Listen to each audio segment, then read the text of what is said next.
explanation and definition about his personality, about his background, but he has 8 years sales consultant for Canadian telecommunication company.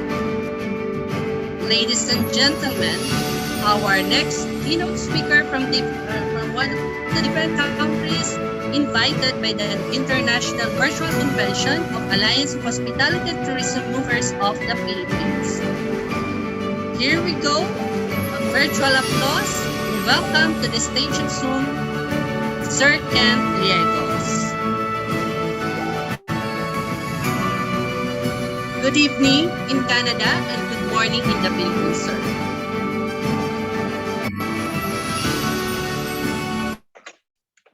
Ayan. Good morning, and that's a really good introduction. I appreciate that. Thank you so much. So good morning. Okay. Good morning here in the Philippines and good evening in Canada. I know, right? That's right, yeah. But let's just make sure that this is correct. Okay. I'm so sorry. I haven't done this in a while, so I hope I don't screw that up. Okay. Yeah. Hello. Good morning, everyone. I hope you guys are doing well and staying safe. So, yeah. Yes, sir. Thank you so much. By the way, sir, I would like to acknowledge first our students coming from different state universities and colleges all over the Philippines, from Luzon, Visayas, and Mindanao. That at this point, we are Luzon near to 1,000 participants. Wow, and that's counting. A lot. Yes.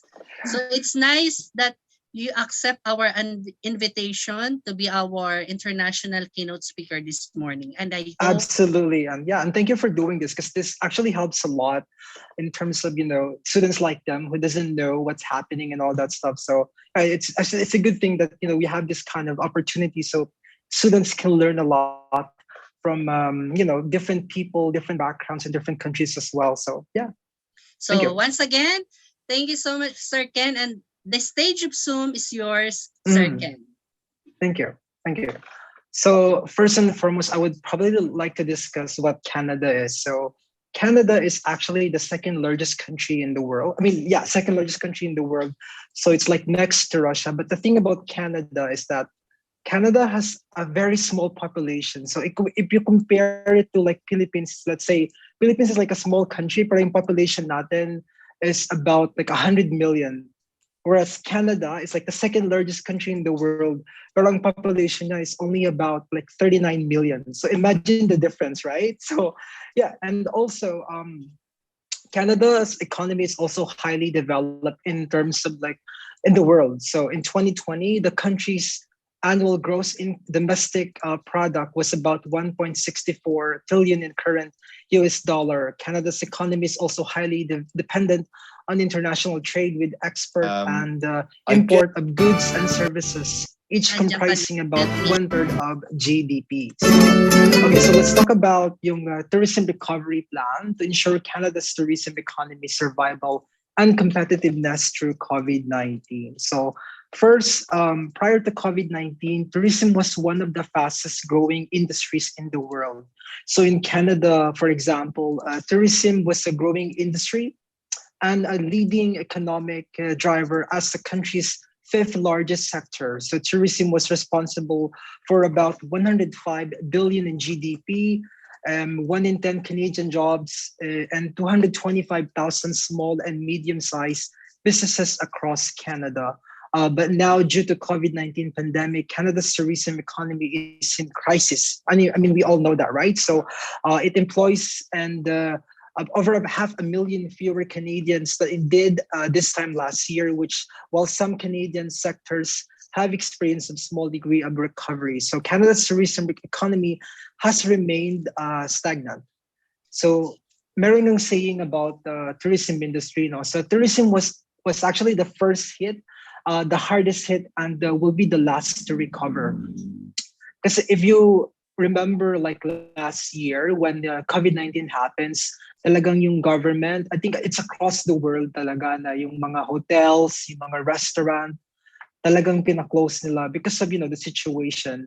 And the news about COVID-19 vaccine distribution gives us reason for cautious optimism. However, if we wait for mass vaccination before committing to tourism recovery measures, it will be too late to restart Canada's tourism economy and too late for businesses and jobs who depends on it. Health and safety measures are imperative to help rebuild consumer confidence and restore businesses of all sizes. So tourism businesses have complied with all public health regulations, with many going above and beyond by implementing rigorous safety measures to ensure the health and safety of their employees, their guests, and their communities as well. So the sector remains committed to continuing compliance as the pandemic evolves. The Canadian government must act quickly to set out a plan to safely reopen the country, both domestic and international visitors, and ensure Canada's tourism economy can survive and recover. In 2021 will be a critical year for the restart of Canada's tourism economy. So I think since we're almost like December now, so 2022 will be hopefully will be a positive outlook for all the industry, including the tourism industry as well. So tourism businesses are also doing their part to prevent Take the all spread of the virus. So domestic travel will be a crucial first step, but will not be able to fill the revenue gap from the health of international travel. And the only way to ensure a full recovery of the tourism sector is to reopen borders.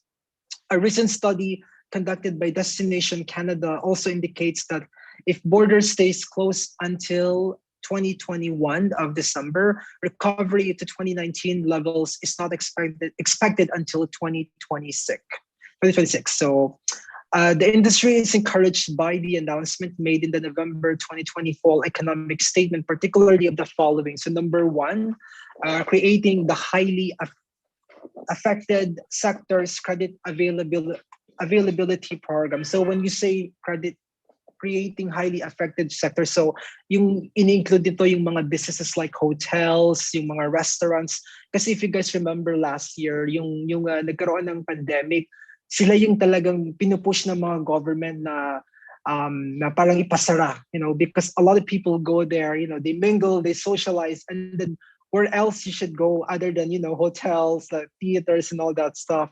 So, ang gusto ng government is to incentivize yung mga ganitong klaseng sector so that they won't close and then people don't lose their jobs and all that. So, number two, increasing the maximum rate of the wage subsidy program to 75% for the next 3 periods.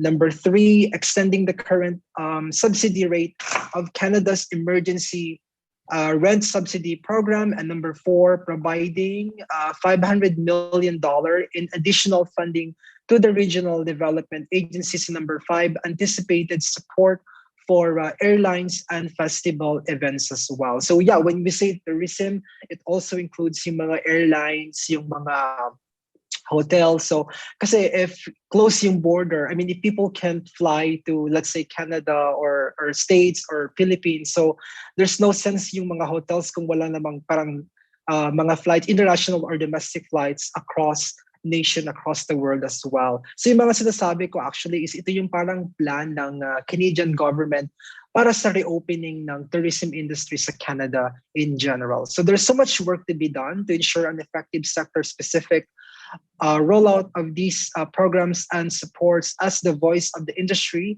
the Tourism Industry Association of Canada looks forward to continued collaboration and dialogue to ensure that these supports are made available in timely and sector-specific way. The following tourism recovery plan has been developed by a committee of tourism from across Canada, representing all sectors of tourism economy and led by PIAC. So ito yung parang association ng mga Canadian tourism sectors so that they can sort of work together and all that stuff so that they can fully reopen post-pandemic. I mean, I wouldn't want to say post-pandemic because up to now, we're still parang dealing with pandemic, right? So of the following plan, our recommendations are outlined under the following 3 terms. So we have supportive business solvency, we have championing safety, and then number 3, we also have keeping Canada's globally competitiveness. So yeah. So number 1, dun tayo sa response, yung government support for business solvency is vital and ongoing. So it is important to note that tourism operations have disproportionately fallen outside the criteria of government relief measures. So to protect businesses in this emerging sector, it is vital that these tourism hotels and all that stuff place on all recovery measures. So the following recommendations are included in the next federal budget announcement. So if you guys I guess didn't know, so Canada, we're not republic or Having so we do our actually we do have parliament. So yung ating president, we call it prime minister. It's called Prime Minister Justin Trudeau, and so if we support business solvency over the past year, businesses have lost revenue and cash flow. Regardless of that, fixed expenses like rent, mortgages, property taxes, and utilities have continued. So, I mean, if you notice, if you own like a business, like a hotel or restaurant, so obviously you have to pay your rent, you have to pay yung even though wala kang mga clients, so you still have to pay for rent. So yung government ng Canada, they have to find a way na yung mga hotels will able to sort of pay for their rent as well, even though hindi sila nagiging ng profit. So ito yung mga parang mga ginawa nila para yung mga businesses hindi mag-close entirely. So yung number one, yung highly affected sectors credit availability program or HASCAP. So itong HASCAP naman is parang if I own a business, I can sort of borrow money from the government so I can pay for my rent even though I'm not making profit because, obviously walang customer, walang client. So ito yung parang program na ginawa ng government so that these businesses can still make sort of, pay their dues and pay for their employee and all that stuff. And so number two, yung Regional Relief and Recovery Fund tourism envelope. So this program has been sent a critical support for many tourism industry as well. So these are the unable to access through other government programs, the fall economic statement committed to 500 million in program support as well. Number three, we have Canada Emergency Rent Subsidy. The extension of the current subsidy rates and top up will provide relief of many tourism businesses. So itong Canada Emergency Rent Subsidy, ito naman yung parang yung mga halimbawa yung mga small businesses kasi yung most kasi ng mga hotels saka ng mga restaurant is parang owned by corporation. So yung Canada, they want to make sure na kahit yung mga small businesses sa mga towns, yung mga ganon, they can still able to sort of pay their dues and all that.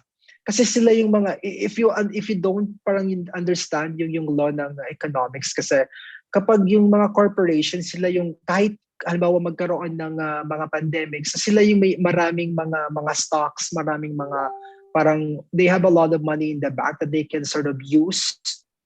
So kapag nagkaroon ng pandemic so they can use that so they can yung flow ng businesses nila can still go on. Pero yung mga small businesses halimbawa you live in like small island like Bohol for example or Davao, I'm sure may mga small businesses dyan na yung mga touristy hotels and all that stuff. So pagkaroon ng pandemic, pag walang mga tourists for example, so sila yung mga hardest hit kasi hindi sila corporation eh.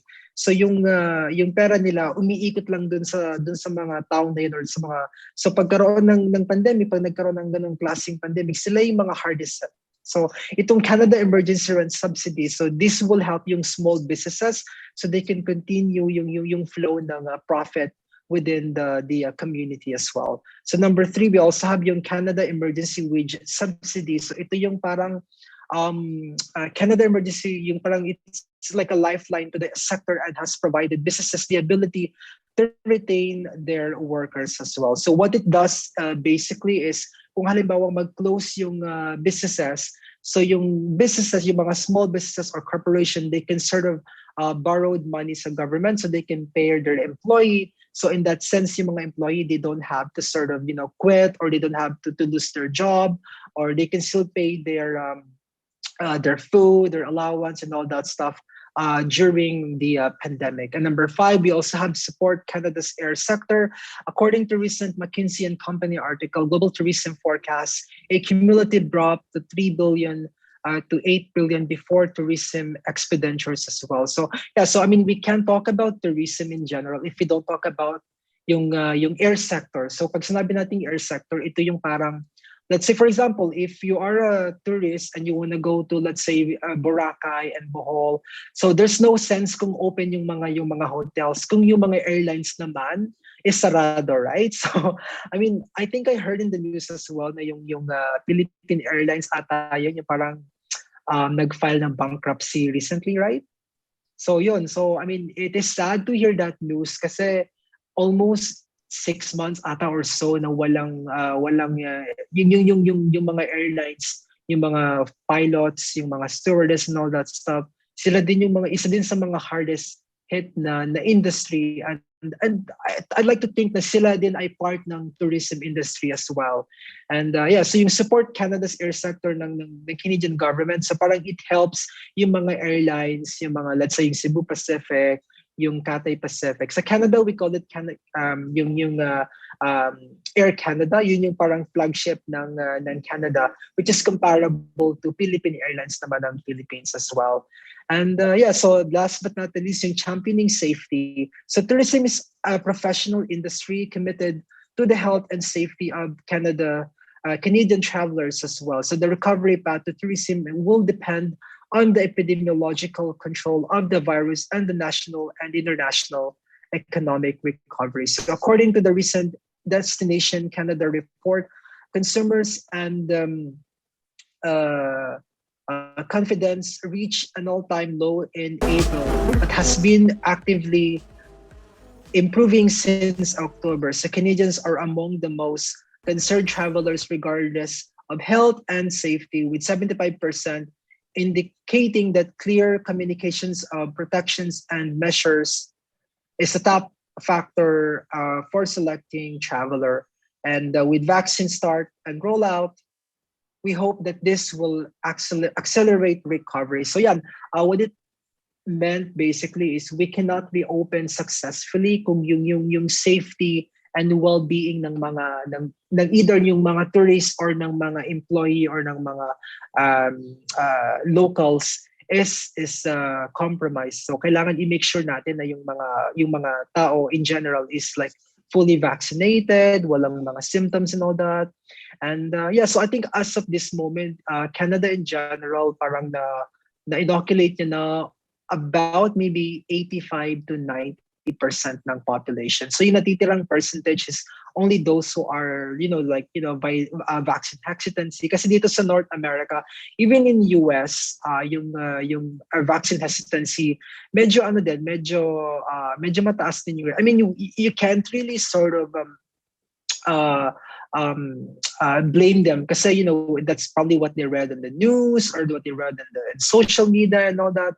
Kaya it's important na we need to know yung mga facts and yung mga information about sa vaccine, about health. Kasi I mean, if you would ask me before, I would also be hesitant about why would something so quick if you understand yung mga vaccine kasi usually nade-develop yan in about maybe 5 to 10 years to make sure yung efficiency niya and all that, walang yung mga health measures niya, kailangan yun yung longer na kailan this is not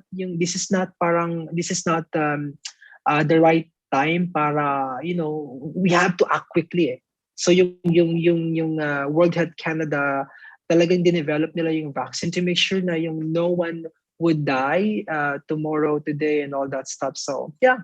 So yun. So I hope na yung buong, and not just in Canada in general. So sana globally kasi even yung Canada itself, even if yung ating vaccination rate is about, let's say, 85 to 90%. What if let's say yung country na Sri Lanka, yung China or yung Philippines, ang kanyang vaccination rate lang is about, let's say, 50%. So hindi siya, para sa akin, hindi siya sapat eh. Kasi pag masasabi natin na yung world is parang wala ng COVID is kapag lahat ng tao sa mundo globally are fully vaccinated, if not immune dun sa COVID-19. Kasi if hindi, marami pang mga susunod yan ng mga yung mga variant ng mga virus kapag yung mga ibang mga low income countries or yung mga countries na hindi na afford na kumuha ng mga vaccine na is hindi na vaccinate kumpara dun sa mga mas mayayamang countries and all that. So yeah, that's about it. I hope you guys learned something about Canada, and I hope you guys are all doing well as well. So yeah. Okay, thank you so much, Sir Ken. And At this point, our Q&A icon box is now open for your query, for your questions. Mm. Guys, okay. There is an anonymous question, a private message here Mm. is, do you think Canada will go okay, with the full support of Canadian government in this time of pandemic to the tourism sector, what do you think is the most challenging part as you face this time based on your personal experience? So what is the most challenging times? So what was the question again? What do you think is the most challenging part as you face this time based on your personal experience with the full support of Canadian government this time of Mm-hmm. pandemic to the tourism sector? Okay. Siguro yung the most challenging part about yung I mean we always talk about reopening, right? If you remember, reopen this, reopen that and all that. So the most challenging part for me is actually yung number one, yung vaccine hesitancy. Kasi we cannot full reopen if marami sa mga either sa mga population natin or sa mga tourism workers and all that are not immune. I mean are not inoculated. Number one. Number two is yung safety ng ating mga hotels, ng mga restaurant and all that. So we want to make sure na pag nag-reopen tayo or pag nag-fully reopen tayo, lahat yun is yung kailangan yung mga ginagawa, kailangan talagang maganda yung mga hotels, kailangan hindi siya prone to any sort of sakit, whether it's COVID man or kung ano pa man. Kasi parang at this time and age, we become more parang specific. Like we always have hand sanitizer. We always wanna, distance ourselves towards anybody and all that.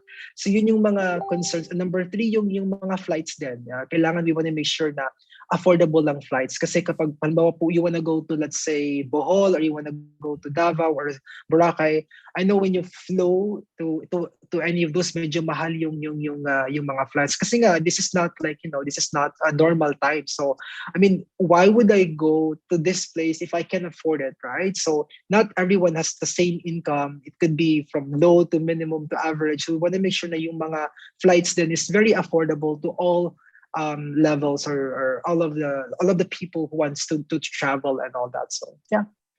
Okay, thank you, sir. Another question, sir, Mhm. is how does Canada's hospitality and tourism industry reshape by the pandemic? Yeah, that's a very good question actually. So yung Canada kasi in general is ang number one tourist attraction niya, if you guys don't remember, is yung skiing. So Canada is located sa northern part ng America. So almost I would say 70 to 80% ng Canada are covered by snow. So yung mga skiing and all that. So during the pandemic, ang number one na tourist ng Canada is actually yung mga Americans. Americans ang number one na kasi we're seated almost ang number one neighbor namin is mga Americans. So yung mga Americans nagpupunta sila in Canada, they wanna ski, they wanna go to Banff, they wanna go to Toronto, but because of the borders closed and all that, they can't travel, they can't go there, they can't book a hotel, they can't go to a restaurant because borders are closed, right? So yun, so ayun yung mga attractions na hindi mapupuntahan ng mga tourists and all that. And if you guys don't know, ang number one immigrant ng Canada is actually Filipinos. So pag pumunta ka sa mga hotels, sa mga restaurant, you mostly makikita mo mga Pinoy. So yeah, it's a thing na I'm very proud of as well. Kasi kahit saan ka pumunta, marami ka makikita ng mga Pinoy na nag-work sa mga hotels and restaurants. So yun, so it parang reshapes yung tourism industry in a way na pag pumunta ka sa hotels ngayon, you can't go there without yung vaccine certificate, vaccine yung mga card and all that. Ngayon parang meron na silang parang vaccine certificate na you have to go anywhere else in Canada. So you have to use that. So yun yung parang yung mga changes na nangyari as well. And yeah, that's all. Okay, so another question here is how Canada survived the pandemic during the lockdown? Um, I think yung I mean, survival is actually like a very big word for in my opinion. Kasi yung survive in a way, parang like Philippines as well. I think yung survival is a thing na we all have to. I think more than survival, I would say adapt. You know, like Philippines, for example. I mean, yung COVID nandiyan pa rin eh. Pero we still have to parang adapt dun sa sitwasyon na andito na yun eh. So we have to sort of know, we have to sort of do our thing and, wake up the next day without thinking, now I might get COVID the next day. I'm sure a lot of you guys also have, one way or another, have families, relatives, friends who passed away, who got COVID and all that stuff. So yeah, so Canada in general, I mean, it survived because of yung siguro yung economy ng Canada. I think it's also a factor na it's really good. So maganda yung economy ng Canada prior to COVID. So nung nagkaroon ng COVID, nagamit yung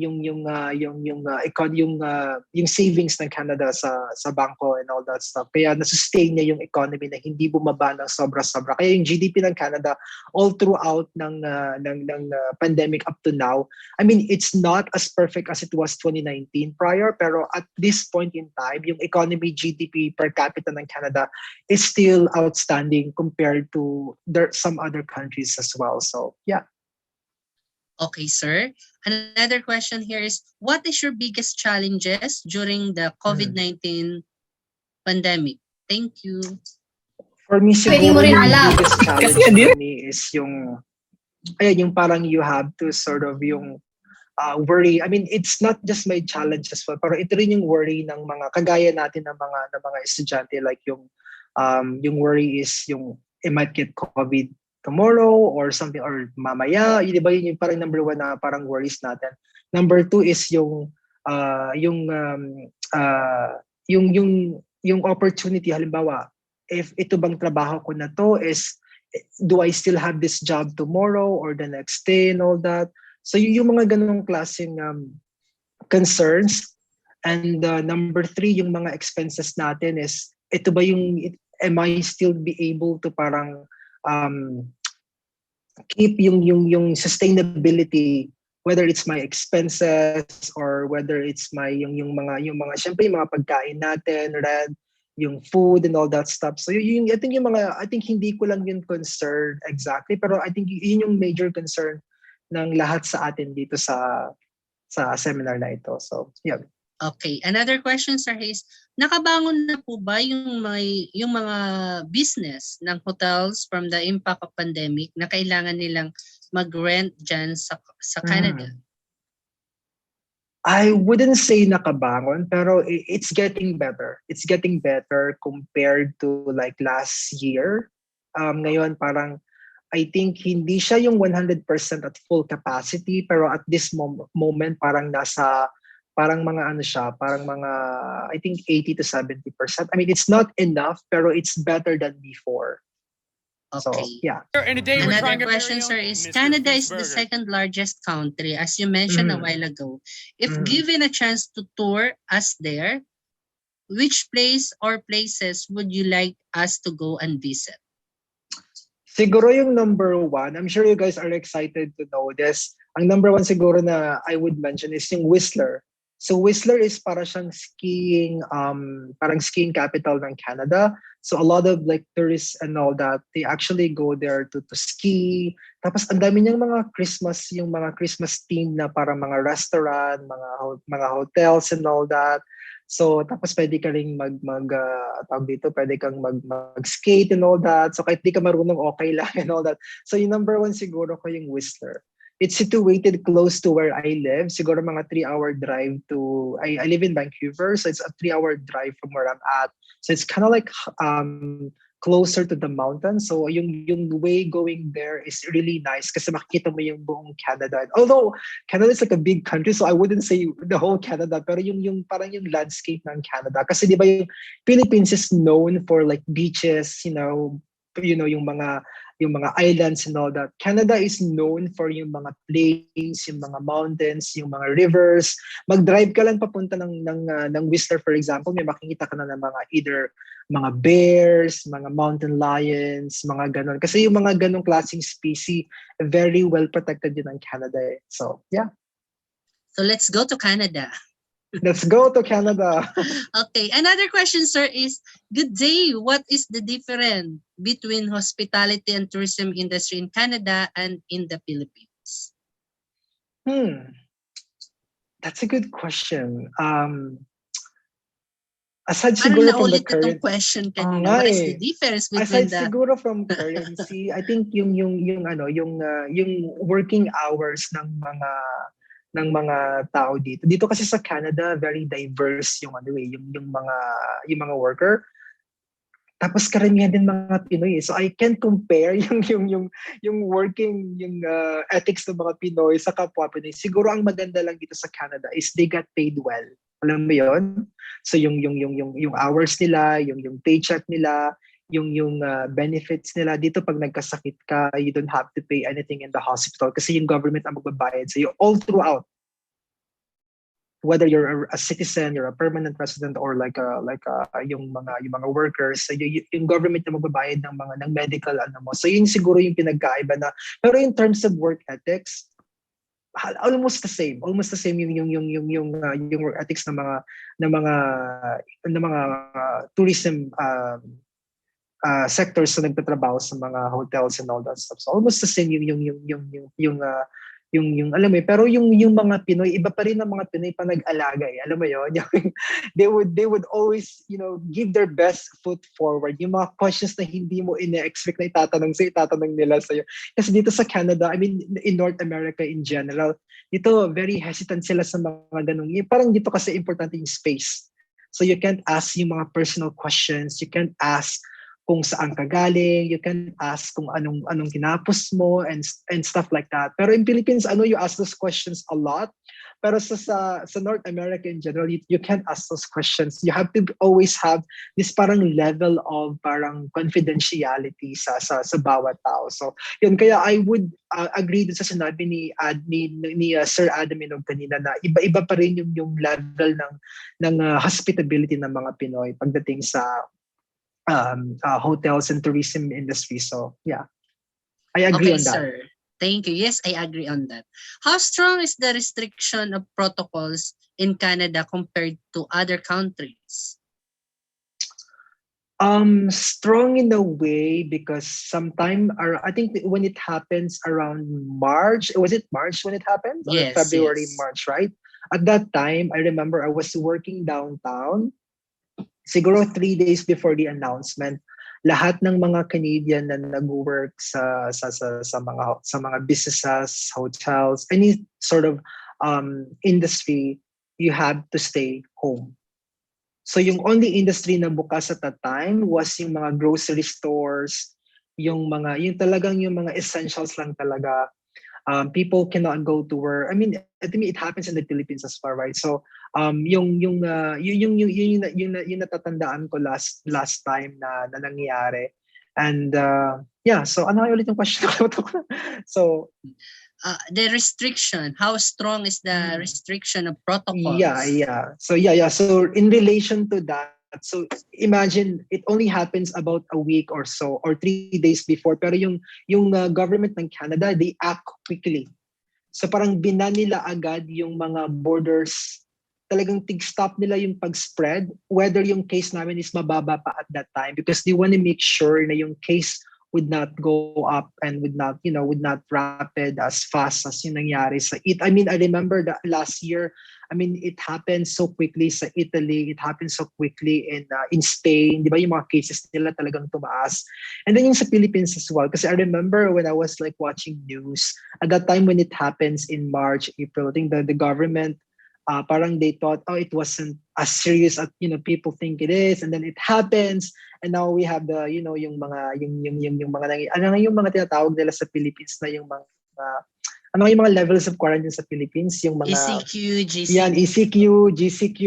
I was like curious about it. Like, I mean, wala kaming mga ganyan dito sa Canada or sa America. Walang mga ganyan mga ACQ, GCQ. Walang mga level. Actually, when it happens last year, people can still go to Canada. I mean, you can still go all throughout Canada in general. You can just go abroad, pero you can go. Pero walang mga GCQ, ECQ, walang mga ganun na factor. So, yeah, I Okay, mean, every sir. government has their own sort of parang way how to cope up with with the given situation. So yeah, That is only in the Philippines. I know, right? I know. I was like, wow, may mga GCQ, MCQ, ano pa na mga CQ na ano. Okay, sir. So, Another question is, with the recovery measures that Canada's been doing, we are mhm, quite sure that the recovery of the tourism industry is doing well. What mhm. are those notable recovery measures that focuses on tourism industry, which can also adapt in the Philippines, in Canada? So Mhm. the Philippines can adapt. For me, number one is yung support. The government. If yung support ng government, whether it's financial, logistic, yung mga ganun, kailangan number one yung support talaga importante. Kasi yung mga tourism industry, I mean, it's a business. I mean I mean, we all know na yung mga tourism industry, it's a business. So hindi magpa-function yung business kung walang capital, walang support ng government. I mean, how could you reopen if wala kang pera pang pambayad ng rent, wala kang pambayad ng mga employee mo and all that. So yun in number one para sa akin, para yung support. Importante yung support. Kaya sa susunod na election, make sure na yung inyong iboboto talagang, alam mo yun, yung I'm not campaigning anybody, pero I want to make sure na sana yung iboboto nyo next election, kasi dito nyo malalaman kung ito bang next president or whoever would be on the next position is capable enough na mag-handle ng ganitong crisis. Kasi if you notice, we all whether it's a good country like US or UK or Australia, lahat tayo tatamaan ng pandemic, 'di ba? Philippines, magkakaiba-iba lang tayo sa yung approach nung pandemic. So dito tayo magkakatalo-talo kung ano bang klaseng country ito yung Philippines ba, how did he handle yung pandemic in general compared dito kasi lahat naman tayo tinamaan ng pandemic, 'di ba? So ano ba yung approach ng government towards dun sa pandemic or kung ano pa man na crisis na darating sa susunod na mga taon. Kaya importante na yung iboboto natin next year or sa mga susunod na mga henerasyon would be knowledgeable enough yung pag-handle ng mga ganitong klaseng level of crisis. So, yeah. Okay, so we have two last questions, even though we have flooded questions from the students of different places in the Philippines. But I know for sure that Sir Kent is having his work after this. And this is the last two questions for all the listeners. Sir Kent, how can you convince the HRM or the HM students that tourism hospitality industry are the most influential industry in the world, and in what way you can address it? Actually, I have a theory even before. I have a theory na pag nag-reopen na talaga yung mga borders, yung mga businesses and all that, para sa akin ang pinaka number one na magpa-profit or magigain ng profit is actually yung mga nasa tourism industry. Kasi imagine being at home or being locked down for about a year and a half. So obviously, ang tendency, you wanna go to this, you wanna go to that, you wanna go there, para sa akin, pag nag-fully reopen na talaga yung industry, ang magbe-profit talaga niyan yung mga nasa airline, yung mga nasa hotels. Kaya I have a feeling na yung industry na kung nasaan man kayo ngayon, I have high hopes na pag nag-reopen to, you guys will be more beneficial pagdating sa reopening na ito. I mean, if you think of it, I mean, if I've been home for about a year, pag fully reopen na talaga, ang tendency, I wanna go to Bohol, I wanna go to Davao, I wanna go to Boracay and all that. So, and not just yung mga local Filipinos, yung mga nasa abroad din, kagaya yung mga nasa Canada, nasa States, they wanna go somewhere else na warm, na beach, and all that stuff. So yeah, so good luck to that. So yeah. Okay, sir. It's a very good explanation and Mm-hmm. answer. I really like it.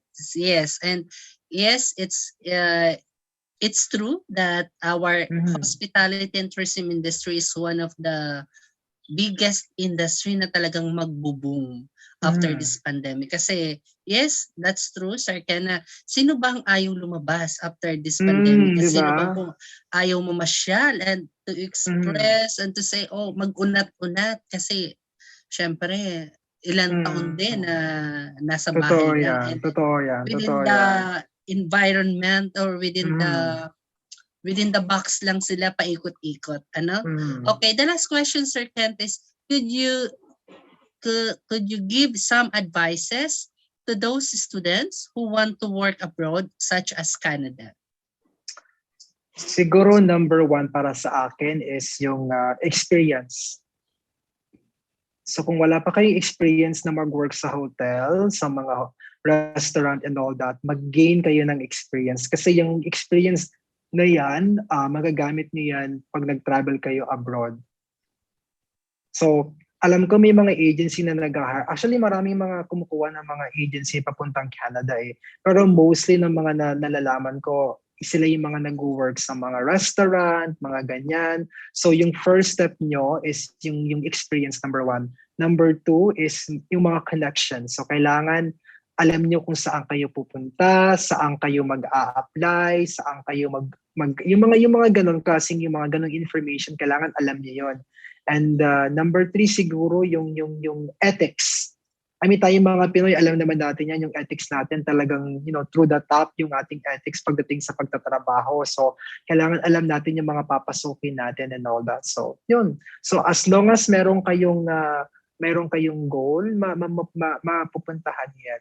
Saka kailangan din number 4, idadagdag ko ni number 4 siguro, yung priorities. So kapag alam niyo yung priorities niyo sa buhay, halimbawa, at this moment, pag tinanong ko ba kayo ngayon, ano bang priority niyo? Priority niyo ba is makagawa ng maraming audience sa TikTok? Ang priority niyo ba ngayon is magka-jowa ng mga, alam mo yun, mga 10, ng mga 10 year yung kailangan you know your priorities.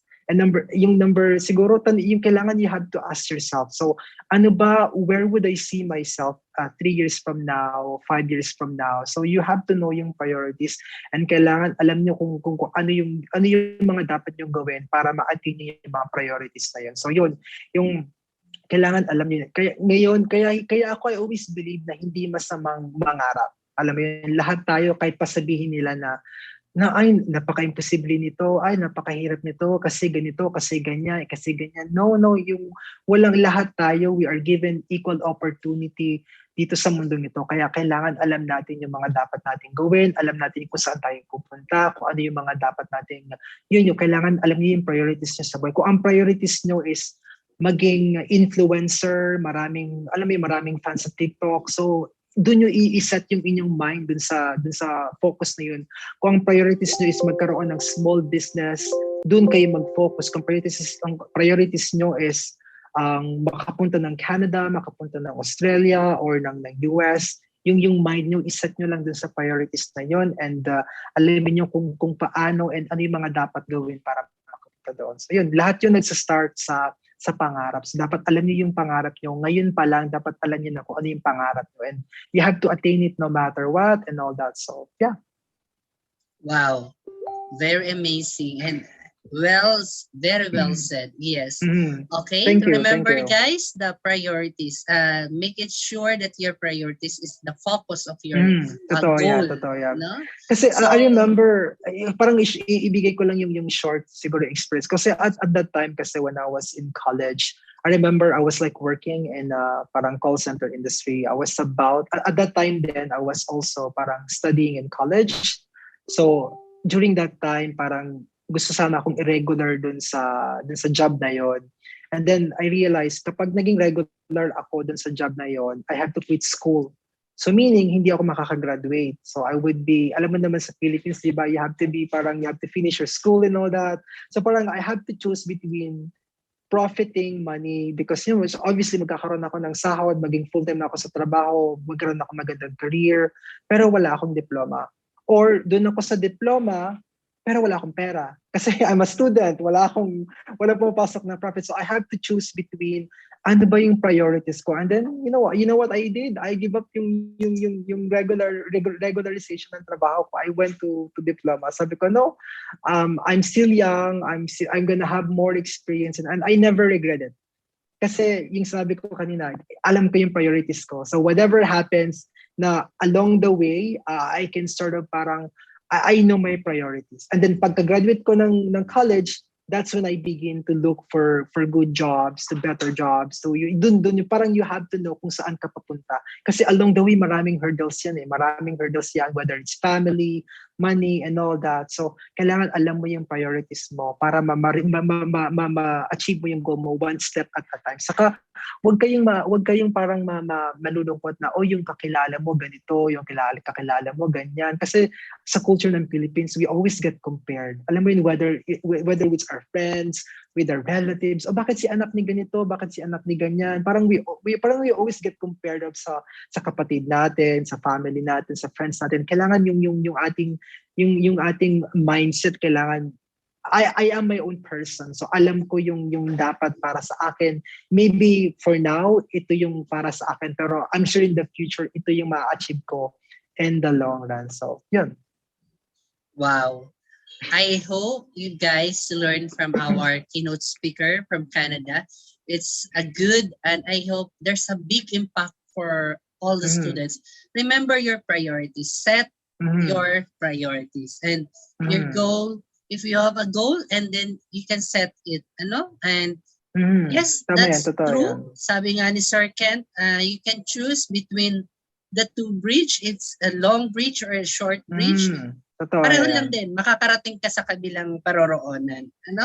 And I really like it the way you shared, Sir Ken, about your diploma and your profiting. So remember that profiting, it's if you're still young, and then do it, finish your studies, and then after that, if you have your diploma, and then this is it, the beginning of your waiting success, no?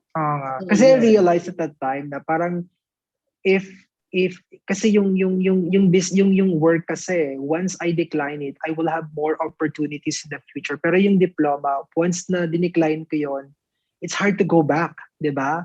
Saka iniisip ko, once na makagraduate ako, I would have better opportunities, whether yung job ko ngayon or yung job in the future. Na parang I always look ahead, na parang dapat ganun tayo mag-isip. Alam mo yon, hindi kaso yun kung kasi mahirap lang kami, kasi yung nanay ko ganito, kasi yung tatay ko ganito. You know what I learned from my college professor before, when I was in college? She passed away actually 5 years now. Sabi niya sa akin, hindi natin kasalanan na pinanganak tayong mahirap. Alam mo yon? Pero kasalanan mo pag namatay kang mahirap. Yun yung news na. And parang para sa akin, parang napaka-unfair naman nun. Di ba? If you would think of it, parang napaka-unfair naman nung gano'n. Pero it does make sense, di ba? Kasi lahat tayo, hindi natin kasalanan kung yung family natin is ganito, yung tatay ko ganito, yung mama natin ganito. Hindi natin kasalanan lahat yun. Lahat yun, hindi natin kasalanan. Pero ang kasalanan natin is kung ano yung magiging future natin in the future. I mean, yung career natin in the future. Yun, lahat yun kasalanan mo. Kasi hindi ka gumawa ng paraan to change yung direction ng iyong path ng iyong career. So, yun. Wow. Uploaded. Amazing message. And I hope you guys learn from our keynote speaker from Canada. I don't know kung hindi kayo na-touch. It's really an admirable message. And I hope guys, from Luzon, Visayas, and Mindanao, I hope it open your minds and it touches your heart that all the messages coming from our keynote speaker from different countries, it's your chance. If you can listen or not, then do it. And then your ambition is a part of your priorities. So if you have an ambition, and then do it, plan it, and then make it real. No, that's right. Mm-hmm. And I just want to reveal that Sir Kent Liegas is my first cousin. Yes, And he's my yeah, first cousin, and I'm very proud that he's now in Canada and working alone. And thank you. yes, it's Thank really you. hard for him to work alone, Mm, despite of this pandemic, especially this pandemic mm, that he's alone. Malayo sa pamilya niya at nag-iisa mm, siya. And I know his struggles, and I know his mm, dream, and I know kung paano siya nagsimula at paano siya mm, nakapunta sa Canada. Um, mm. First and foremost is you need to pray harder. That's No? right. That's right. Pray. Pray lang, pray ka And lang. also, I Don't just want to lose share faith. siguro na itong ating host ngayon na si Sir Antonel, isa din siya sa isang testament ng priorities. I'm sure he could share a lot pagdating sa priorities kasi iba din yung mga pinagdaanan niya as a kid, you know, growing up and all that stuff. So alam niya yung ibig kong sabihin pagdating sa priorities, pagdating sa family, pagdating sa yung mga struggle as a person and all that stuff. So, pero look at him now, ang daming awards, kabilat ano yun, nakaka-proud na kabita-bila Soon, yung mga makakapunta din awards, ako di sa ba? Canada. You can, Oo naman. You're magtutour lang. definitely welcome. Definitely welcome to visit. Yeah. So And well, lahat kayo din. Yeah. thank you so much, Sir Ken. Mm, I really admire your messages, and I mm. hope you guys, yan, very uploaded. Talagang palakpakan ng ating mga Salamat po. Salamat students. ng marami. Pasensya na. Yes. And thank you so much for the confirmation despite of this pandemic, despite of your busy schedules. Thank you so much, Sir Ken. So at this Sige point, po. Salamat po. ladies and gentlemen, let us give a recognition of certificate virtually to our keynote speaker from Canada. Wow. Thank you. Salamat po. Salamat po sa mga messages nyo. Nakakaiyak naman yung mga messages. Salamat po ng marami. Okay, ladies and gentlemen, the Alliance of Hospitality and Tourism Movers of the Philippines, Brilliant Hospitality Management Services, National Young Director Leaders, Institute of Global Professionals, Bangladesh, Best of Gastronomy International, France, awards the certificate of recognition to Sir Kent Diegos in commendation for his invaluable effort and exemplary performance as keynote resource speaker during the first International Virtual Convention 2021 with the theme Incisive Revamp, Aftermath Opportunity and Resilience for the Hospitality and Tourism Industry, conducted on November 29 to 30, 2021 via Zoom webinar, Manila, Philippines. Signed by yours truly, your ATOM President and Founder, Antonel Albano, MSHTM, CHP, CTP, CGSP, CHT. Once again, we are very proud to endorse and to award the certificate and recognition to you, Sir Ken Diegos. And another certificate of honorary membership, Alliance of Hospitality and Tourism Movers of the Philippines, ATOM, United to Serve and Move as One, with the SEC registration number 2021-02000-7136-45, Certificate of Honorary Membership. This is to certify that Sir Kent Diegos is a registered member of this alliance with professional membership who is expected to be an active mover for the industry in accordance with the mission of the ATOM. This is a lifetime membership in spreading awareness about this alliance. Even this 30th day of November in the year of our Lord 2021 is at Tacuz, Manila. Signed by yours truly, your ATOM President and Founder, Antonel Albano, MSHTM, CHP, CTP, CGSP, CHT. We are very glad and we are very much thankful, and please accept our certificate of honorary membership to you, Sir Kent Diegos, virtually.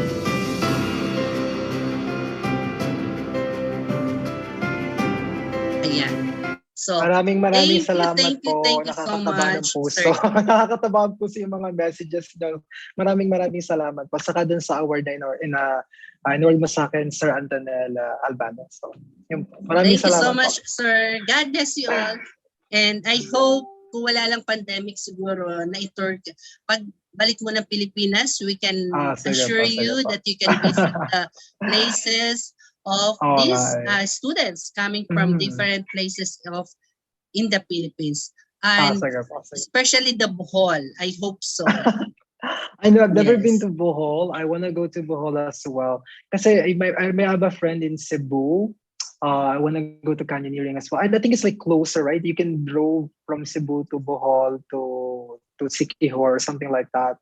I've only been to Palawan and I haven't even been to Baguio. So I don't even, yeah. So there's so much things I want to see when I go back to the Philippines. So yun po. Soon.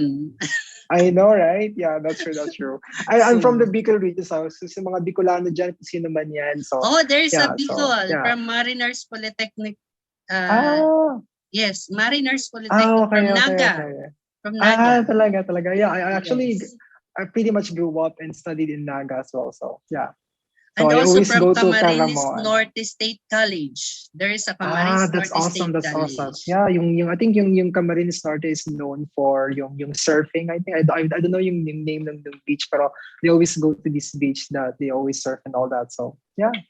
Okay, Sa so mga once again, students, good thank you luck sa so inyo, much, ha? Sir You're Ken welcome. You're Tiagos. I welcome. know you're busy, and thank you for being here with us today and for sharing Mhm. the knowledge that they need to learn from you. And Mhm. very much uploaded your messages and your knowledge that they learned from this morning. So once again, thank Ah, you so sige. much, Sir Ken. Have a good day. Keep safe. You're God bless welcome po. you. Ingat kayong lahat. Salamat. Salamat. Okay, so at this point, guys, I would like to announce everybody that um, we need to come at early as 1 p.m. Okay? At this point, Miss Clarissa, can you please ready the evaluation? Ito po, my dear students, my dear participants, this evaluation is to know kung ilan po ang participants ng bawat school na nandito. Because we will award a certificate of commendation to your school who has a huge number of attendees this first virtual convention of Alliance of Hospitality and Tourism Movers of the Philippines. And there's more. There's more. So, paki-inform po ang inyo pong mga classmate na before 1 p.m., kailangan po nakain na po kayo. So, Miss Clarissa, I think you can now post the link. Miss Clarissa, ayan. Kindly flooded it. Yan, nandyan na po yung link natin. Paki-fill up na po. It's only the name of the school. Okay? Paki-fill up na po. It's only the name of your school. And that link is valid only for 20 minutes. So lahat po kailangan makapag-fill up na po ng form to know who are the top 5. Who are the top 5 na makaka-receive ng Commendation Award from Alliance of Hospitality and Tourism Movers of the Philippines. We will award that before the end of our virtual convention. And sa lahat po ng umalis na kanina, nabawasan tayo ng mga hundreds, still near 800 pa rin tayo as of now. Kanina, umabot tayo sa 1,000 na, no? Siguro nawala sila ng load. Kailangan po maka-attend sila kasi hindi po sila mabibigyan ng certificate. Kasi ang certificate natin is automatically downloaded. Yan. Downloaded po ang ating certificate later. No, hindi na po kayo maghihintay ng ilang araw kundi today po mismo marireceive ang inyo pong certificate of participation. Okay? So, ayaw po namin kayong pahirapan because this is our first international virtual convention. That's why kindly inform all your classmates to attend this afternoon. No, dagdagan nyo pa po kasi ang gusto namin is marami tayong matulungan, marami tayong estudyanteng magkaroon ng knowledge about this. And this afternoon, At 1 p.m., we have a senatorial candidate. We are very glad that Dr. Balita is our keynote speaker this afternoon. Yan. And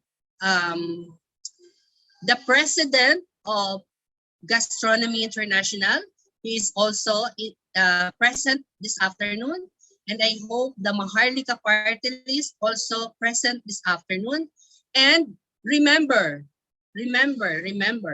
those top 5 commendation that they can receive commendation award is later na. Later na po ang big announcement sa ating top 5. Ano? That's why please paki-fill up na po, 15 minutes na lang, paki-fill up na po ng ating po Miss Clarissa, ulit po ng ating link. Sige po kasi marami pong nagtatanong. Okay. Sige, go ahead Miss Clarissa. Miss Clarissa, thank you so much, our very active National Young Director Leaders. And acknowledgement also to all the deans, professors, program chairs, coordinators, and all the faculties attending this first virtual convention of ATOM. And to all of you, my dear students, thank you so much for your time. I know God's will na talaga yung ating last day ay itinapat na walang pasok. Walang pasok. That's why, thank you so much for your support. And this is a free event conducted by the Alliance of Hospitality and Tourism Movers of the Philippines. Okay? So we have 10 minutes left. 10 minutes na lang po, matatapos na yung link. And mamaya po, magkakaroon po ng additional link para po i-add po yun sa, happy birthday, Bonnie Evangelista. Happy birthday. Doon po sa mananalo kanina ng 2 load, paki-PM po si Miss Clarissa para masenda na po kayo ng inyo pong, masenda na po kayo ng inyo pong load na 100 pesos. Okay? 8 minutes more. Yan. 8 minutes, matatapos na po ang link, kaya paki-fill up na po agad. Uulitin ko lamang po, before 1 p.m., kailangan